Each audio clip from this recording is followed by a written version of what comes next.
ஐபிஎஸ்ல சேர்ந்ததுக்கு அப்புறமா அவர் வந்து பாஜகவில் இணைஞ்சார் இல்லையா?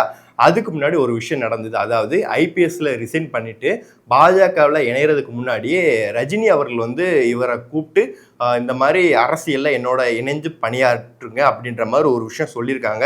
ஏற்கனவே ரஜினி அவர்கள் வந்து கட்சி ஆரம்பிக்க போறதா சொல்லி அதுக்கப்புறம் இப்போ இல்லைன்னா எப்பவுமே இல்லை, அவருடைய உடல் நலத்தை கருத்துல வச்சுக்கிட்டு இந்த மாதிரி கட்சி இல்லைங்கிற மாதிரி ஒரு விஷயம் சொன்னாரு.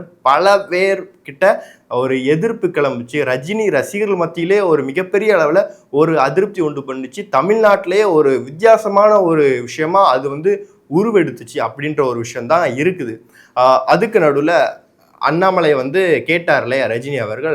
அதுக்கு முன்னாடி அண்ணாமலை சொன்ன விஷயம் என்னன்னா, நான் பாஜக கிட்ட இப்போ தான் அவங்களுடைய கட்சியில் இணையிறதா நான் வந்து ஒரு நாள் முன்னாடியே சொன்னேன் அப்படின்ற மாதிரி ஒரு விஷயம் சொல்லியிருக்காரு. இதுக்காகவே ரஜினி சார்ட்ட வந்து இவர் வந்து மன்னிப்பும் கேட்டிருக்காரு. இந்த மாதிரி உங்கள் கட்சியில் என்னால், நீங்கள் ஆரம்பிக்க போகிற கட்சியில் என்னால் இணைய முடியாது அப்படின்ற மாதிரி ஒரு விஷயம் சொல்லியிருக்காரு.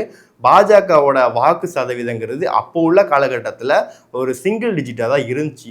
அண்ணாமலை சேர்ந்ததுக்கு அப்புறம் தான் after the election Annamalai he will be join, அது வந்து ஒரு 11% அப்படின்ற மாதிரி ஒரு இன்க்ரீஸ் ஆச்சு.